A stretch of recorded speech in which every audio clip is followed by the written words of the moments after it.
clearly part of a bombing plan. 5 days later, another signal was picked up at the secret station. It seems unbelievable, but neither Short nor Kimmel were informed about any of the signals.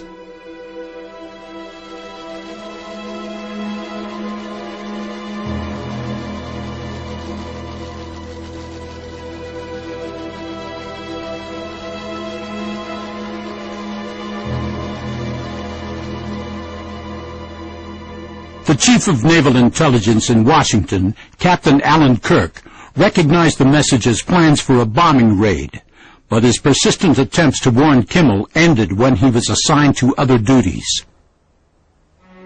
At Pearl Harbor, the Admiral had no way of knowing that Kirk had been repeatedly refused permission to warn him. Kimmel's immediate problem was to convey to Admiral Stark his worries about his fleet. Meanwhile, the Japanese Consul General, Nagao Kita, was supplying Tokyo with even more information. Neither Kimmel nor Short knew how quickly the situation was slipping away from them. By mid-November, the best information Kimmel had was that the Japanese fleet was mainly in the ports of Kure and Yokosuka. But by then, Yamamoto was almost ready to strike at Pearl Harbor.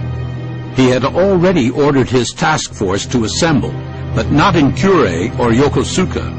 His ships were at that moment slipping into Tsaiki Bay on the island of Kyushu.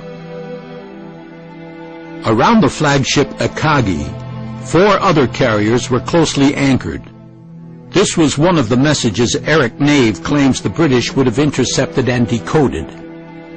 Battleships, cruisers, submarines, and a fleet of tankers were also named.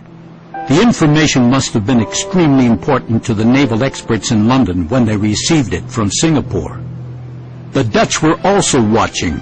General Hein ter Poorten, commander of the Dutch East Indies Army, controlled an intelligence operation which a few days later tracked the force. They watched the force as it moved from Tsaiki Bay up to Hitukapu Bay in the Kurile Islands.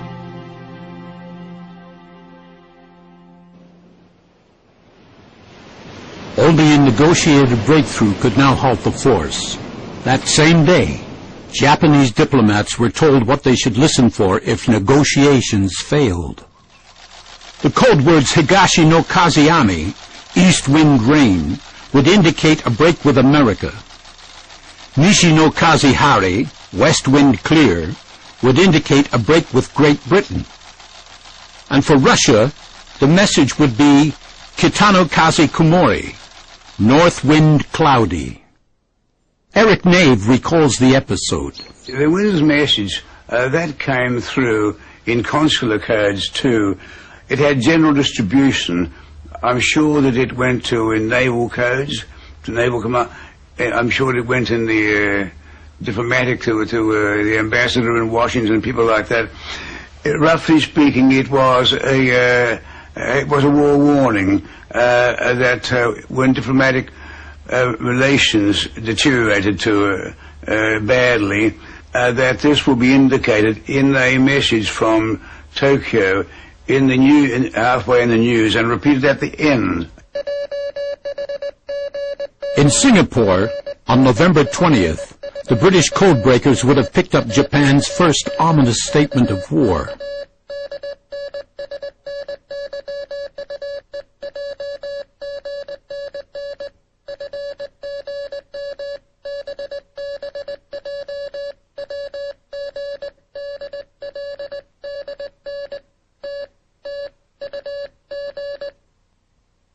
In Washington, Cordell Hull, the American Secretary of State, had been involved in a round of exhausting talks with the Japanese ambassadors Namura and Kurusu.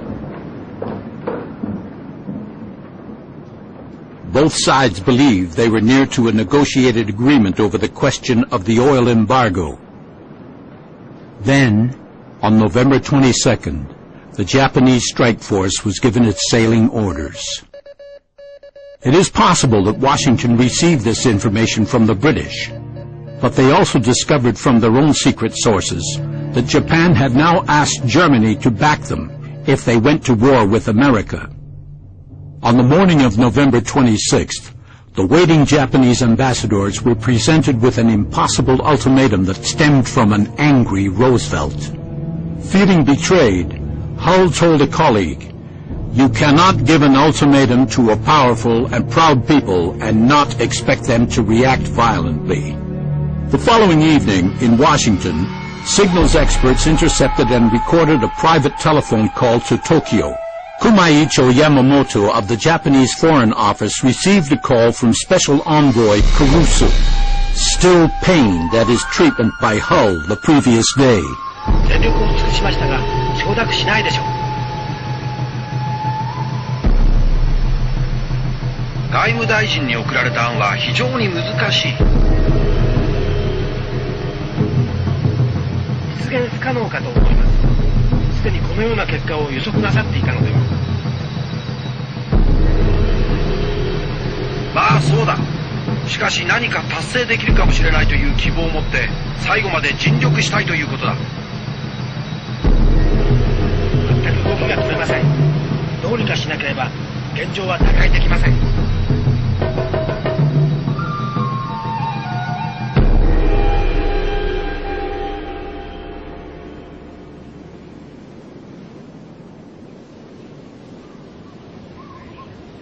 5,000 miles away from Washington, it had been a strange summer and fall for the officers charged with the safety of the Pacific Fleet. Kimmel was still fighting a battle with pen and ink to prevent his fleet being further weakened by demands from the Atlantic. But he could no longer avoid a general feeling that war with Japan was not very far away. General Short, faced with the need to send out long-range patrols, had only a handful of suitable aircraft. His demands for more were not seen as a priority. Then, out of the blue, came alarming news. Washington advised Short that diplomatic negotiations appeared to be terminated and hostile action was possible. Washington was informed that Short took their message only as a warning against sabotage and that he had bunched his planes together for easier defense. The War Department did not correct him. A similar warning to Kimmel pointed out the possibility of conflict, but only in Southeast Asia, 5,000 miles away. Nor did Rochefort's daily summaries contain any indication of a more immediate threat. Rochefort's radio direction finders swept across millions of square miles of the Pacific every day, searching for information about the Japanese fleet. Then, on November 26th, Rochefort's summary mentioned an intercept. Rochefort thought the fleet was still in port, but what he had picked up was a serious breach of radio silence by the commander of the carrier force, which was, by then, well out to sea and heading east across the Pacific. The following day, Washington eavesdropped again. たびたび申し訳ありません。見合いの件は今日どんな進展を見せたかな。昨日梅子様がおっしゃったこととあまり変わりがありません。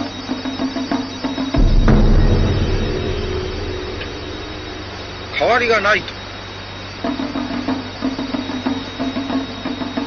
そうです。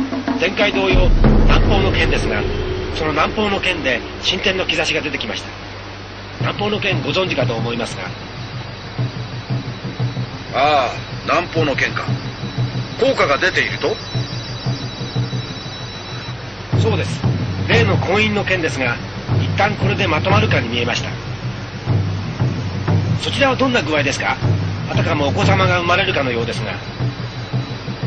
おっしゃる通り、出産は間近だ。そう、確実ですか。生まれると。どちらの方面ですか。いや、その男の子、いや、あるいは女の子ということですが。立派な男児のようだ。2 days later, Rochefort recorded another vital intercept, again without a position. The Hawaiian